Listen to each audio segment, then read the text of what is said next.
Hello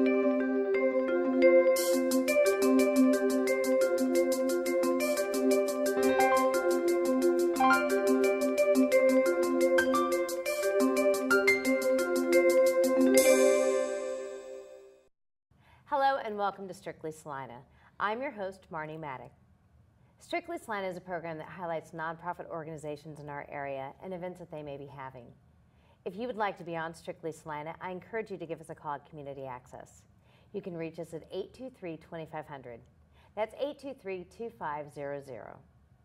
Well, often on the program I say that I'm very blessed to have wonderful guests, and that is so true today. I have the wonderful pleasure of sharing with you Miss Michelle Martin. She's the Executive Director of Catholic Charities here in Salina, and they have so many wonderful services and they're doing so many cool things, so I need to let you guys meet Michelle. Hello. Hello, thank you. Thank you for coming. Of course. I don't think that you've been on Strictly Salina before. No, I've never been on this program. Of course, I've been to Access before, You but not have. on this program. You're an Access regular, but new to this one, but we're so glad you're here. Well, thank you. How long have you been with Catholic Charities? It will be 4 years, December 13th. I started December 16th, 2013. It'll be 4 years. Yes. Wow. And it seems like just yesterday, I remember hearing that you were the executive director. I was like, well, how cool is that? I mean, So, yeah, it's kind of amazing been a whirlwind. how quickly things change. And you guys truly have had so many ways that you evolved and so many change. I mean, you have so many programs and services and everything. It's like it's hard to keep up, but that's a good thing. Yeah. Most days. I say that. Yeah. You may not. Some days you may be like, whew, I don't know, but I think that we're really ready to start focusing on programs after our big move. I don't know. That's been probably the most consuming thing for us was the move this last couple years. We've been working on, I hope everyone here is aware, that we have relocated to a new facility, or new to us facility that we've remodeled.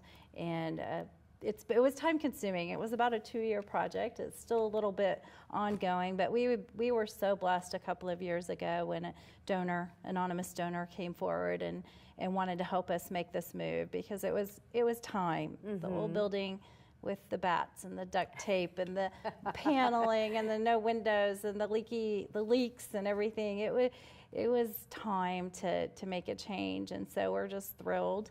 I think we're thrilled that we have it all on one floor now, and it's just laid out more efficiently, and we don't have to hide things in closets and bathrooms and all the weird locations that we tried to stuff things and keep things going in. And I'm just thankful I don't have to climb under my desk every day to plug in my computer. It's awesome. It's all on one floor, and we just feel very blessed about that. And that is such a blessing that you have had an anonymous donor, and what a great gift. Yes. I mean, wow. It makes That's you pretty thankful. cool. Makes you thankful every day. Even on some of Yeah. those bad days, you just remember that someone believed enough in the mission to make that happen. Yeah. So Now, and tell me about your thrift store, because this is like, my mother is like all about your thrift store. Let me just tell you. okay. In Well, fact, it is my open. mother and I, between the two of us, we can totally hook the thrift store up. Let me just tell you, we have enough between us that we need to come donate. Let me just tell you. Well, and I need to clean out my own closets too. But that said, yes, we have a thrift store now, which we're thrilled to have. We had always tried to accept things and keep them in our old place that was very cramped, and tried to, in case someone had a fire or someone had a tornado or they had to leave their home suddenly for whatever reason, we tried to keep some things on hand, but that was very hard in our old building. Now we have the space so we can have it, but you don't just want to have it sit around. So we have a thrift store with it. It's open to the public. Anyone can come in. Our clients use vouchers for it, and we give them vouchers, and if someone has a fire, we're going to help them get reestablished with what we have in the used items. But we accept, the clothing is probably the primary thing that we get a ton of, and we can really turn through there. But we have small household things, large items now, but those are kind of we may get full at some point and have to turn you away if you come in with some big stuff. So if you have a lot of big items or something, I would recommend calling first. Okay. But if, the clothing, they take that every day, Monday through Friday. The thrift store's open on Saturdays, but it's pretty small. We don't staff very many people there, so we try not to do donation acceptance on Saturdays just because we keep it pretty minimal with a volunteer and maybe some volunteers and one staff member. So it's hard to accept donations and work the thrift store and do it all. Oh, I'm sure. So we kind of limit that on Saturdays unless you call ahead and we've made arrangements to do something. The one thing we don't accept are the used electronics because we have to pay to get rid of them. Yeah. So like used TVs, used computers, any of that. But we're very excited to have it. It's been busy. We actually started, the first week it was open was the end of June, and we've just been consistently busy, and we weren't really prepared. I mean, we hadn't really thought about it. We were ready before we thought, so we just opened, and we've been so blessed to have people coming in. It's exciting to see people there, and I think even our clients that get vouchers and stuff still really like it. I think we've worked hard to make it be an appealing place to shop and treat people, like you would going into any other business. Make it clean and neat and try to have good prices. So I can guarantee you'll find some deals if you go in there. And it always surprised me. Like, I know this because through the years, Catholic Charities, I've known about your organization, but the amount of the area that you serve and the families you serve is shocking to me. I mean, and your staff, that sounds like a very small number of staff just in the Salina office, but for all the different areas and the ways that you guys are spread out, wow. How do you do it? A little crazy sometimes. I think everyone's like, we wear a lot of hats. No one is just assigned to one thing. That's what's hard about giving people job titles sometimes, because other duties as assigned plays a big role in that. Oh, yeah. And it tends to be, well, we can do that and we can adjust. We can find a way. Like when the PPC came up, we really don't do foster care, but when there's an opportunity and it fits within kind of what we do, we try to say yes. I guess that's always my goal, is find a way to say yes instead of just being an organization you call say we don't do that. And it's so nice that you're working with all the other organizations as well. I mean, you always hear that. I mean, or sometimes people think, nonprofits, everybody's dipping into the same pot, but no, you guys come together and work together. I mean, that's perfect, and that's exactly the whole point, isn't it? And you guys are doing it. That's great. Well, I hope so. That is my intent, to do collaborations, because we can't, with a small staff, you can't do it all, but you can work with people on the pieces that you can do. And again, I think when people come in and they're down or they're having issues, because we do the counseling, so we have people who are sometimes in a bad state of mind, maybe depression or something of that nature, or they're having financial issues. That's a huge stress for individuals. So to not have the door just shut in your face right away, even if we personally can't do that service there, but how can we help them? So my goal is always that, how do we say yes, or how can we at least provide some assistance and not just be, no, we don't do that here. That's not an answer that I find acceptable. We just don't do that here. Sometimes you still have to tell people no, and there are boundaries, but always not being just like an immediate door shut in the face. And so we do cover a broad gamut of programs. They range from anything from the short-time help, like the adopt a family. We're getting ready to start our Christmas season. I know it seems a little early for that, but not for us. We've already started taking applications so that we can get them processed and double check. How many families do you normally get? I apologize, I didn't interrupt. No, we usually serve about 170 to 180 families in Salina area. Just in Salina. And then we started doing that program in Manhattan, and they serve about 40 or 50. And then last year was our second year to start it in Hayes. My goal is to try and get all the offices more uniform in the sense of what services we have.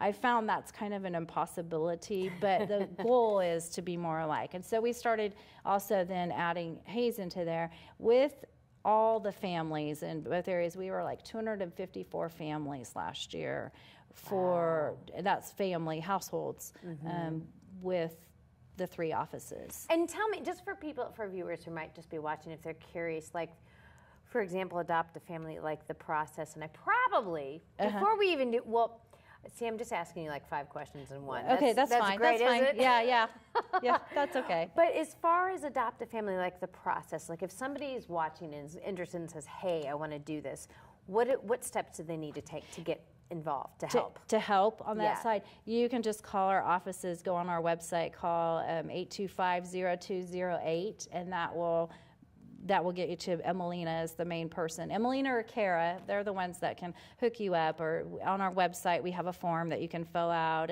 and fill it. Well, and if you sign up for our newsletter, it'll come out in our newsletter. We'll have volunteer assistance. What we do is we try to match families first that come in with the families that we've screened and made sure they aren't being helped by other agencies first, and then we match them with people that want to adopt. And then they can adopt that family for Christmas and do whatever. We don't have any boundaries on that. We try to do that. Then the ones that aren't matched up with someone, we as an agency have a crew of volunteers that come in, and we shop for those individuals, and we try to make sure each family member gets an outfit, warm clothing, shoes if possible, and the kids get some toys with it. But that's what we do for the ones that aren't matched. But we prefer, if we can, it's nice to match as many as possible.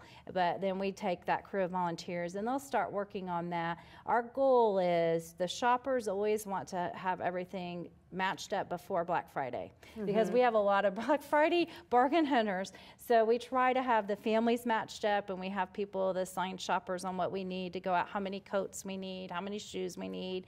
And then once those are all matched up, in November we'll have a day when, usually it's the first part of December, I guess, when they all get together and assemble. So we'll have an assembly day where all the volunteers come in on a Saturday and kind of get everything organized and group up to make sure that all the family members are covered. And then we start distributions. And so we schedule people at different times to come and pick up their belongings. And then they come to the office and pick them up. And then they have them before Christmas. Then after everything is said and done, if we have leftover stuff, which sometimes we do have some leftover items, a lot of times we'll get people donating toys after we've already done that distribution too. So I'll usually tell them, if you're okay, we'll accept them as long as you're okay with us if they don't get used this year. We will save them for next year. Now we have a nice storage room and not as scattered as it was, but we have it all in one spot. And those individuals, then those toys and whatever's there, we have a walk-in day for anyone that may have missed the sign-up, because we do our sign-ups early, and we usually get several individuals that for whatever reason didn't know, very last minute. So usually around the end of December, we try to do it before the last week, but sometime around December 20th, sometimes maybe a little bit earlier, is our walk-in day. And so if someone's missed the sign-up, we'll tell them, there are no promises, but you can come in on walk-in day and see what we have available. They may not have exactly their sizes. Yeah. We usually have something that we can give the families on the walk-in days. So it's not as hard of a no when they miss the deadline, because there's just a lot of times the individuals, for whatever, we just hear the gamut of circumstances of what's happening, new to town, or someone just lost their job, or someone's going through an unexpected health issue. Those tend to be a lot of those walk-in individuals. Well, what a blessing that your agency has the service, and you have such great staff members and volunteers that help. That is wonderful. That is so awesome. And what a great service to our community, and not just Salina, the surrounding communities. Salina is we're so blessed, because a lot of times, we don't necessarily see the need. It's not so visible in Salina, but it's obviously there. Your agency, you guys work so hard to help serve our community, and what a blessing. Oh my goodness. Well, I feel blessed every day when I go in there, because we have such great help. I feel like I get all the credit, and I don't deserve it, because it's just so many people that makes it work. It just takes an army or a village of individuals with a lot of enthusiasm and really a great deal of care. But we would be happy to have anyone come in, and if you want to help or want to sign up for a family, I'm sure we can match you up. But we do encourage people to do it soon, because we really get them matched up before Black Friday. That's always our goal, to have everyone matched up. So you guys heard that. Before Black Friday, we've got to get you matched up. And if you need more information, definitely check out Catholic Charities, their website, which is www.ccnks.org. Very good. Or you can also give them a call. But this always just, it shocks me. I feel like we just started talking, and I've got the fun, we need to wrap up signal, darn it. But I just thank you so much for coming to the program, and you must come back because you guys are always doing so many great things. You're serving the community, such a widespread need, and it's just such a blessing. And again, if you have any information or want to know more information about Catholic Charities, if you just have some questions, please don't hesitate to contact Michelle and her staff and her volunteers. They great organization. They love to help our community, and I'm so glad you came and shared with us today. Well, thank you so much. You know, I love coming to Access. You guys do great work here too. I enjoy Access and all that you guys offer for the community. Oh, well, thank you so much. And again, before Black Friday, don't forget. That is the deadline. Yes, that's right. So, thank you so much, Michelle. Thank you. And thank you guys for watching. Thank you so much.